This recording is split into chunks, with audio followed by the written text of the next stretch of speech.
Amadou Ngam, donc je suis enseignant, formateur, j'habite à Paris et je suis né à Dantiadi et bon, je suis aussi auteur depuis un certain temps. Donc, voilà, en résumé de ma vie, c'est un peu ça. J'ai fait mes études à Dakar. Ensuite, en 1994, je suis allé en France où j'ai fait un 3e cycle et j'ai commencé à enseigner.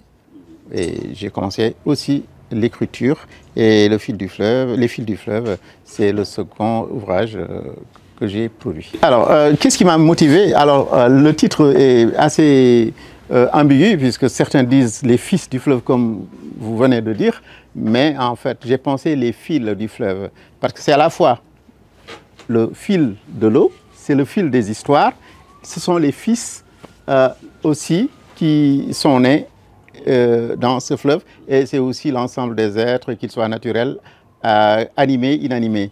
Donc pourquoi j'écris? C'est par amour, amour des mots, amour des hommes, amour de ma culture.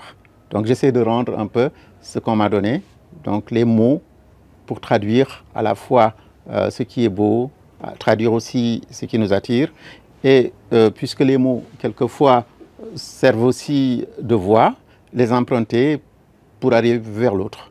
Puisque je pense que c'est très important d'utiliser les mots pour échanger dans cette société où on s'enferme souvent dans le silence. En fait, vous avez 14 histoires. Une longue histoire, d'abord un long récit, une longue narration autour d'un mythe, le mythe de Ilo. Alors Ilo, les gens connaissent souvent le mythe de Tiamaba. Amadou Hampâté-Bâ en a parlé, d'autres en ont parlé, en mettant l'accent sur le serpent, sur l'animal, et moi j'ai mis l'accent sur l'homme, donc son jumeau.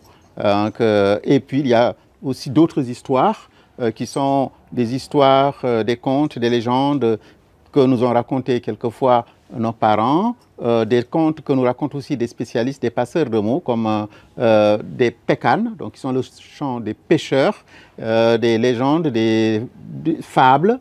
Donc vous en avez environ 13. Et il existe aussi quelquefois des histoires extraordinaires qui sont beaucoup plus récentes que nous racontent des personnes qui ont vécu des drames de leur vie. Et chaque histoire est à la fois un témoignage mais aussi une leçon de vie et de morale.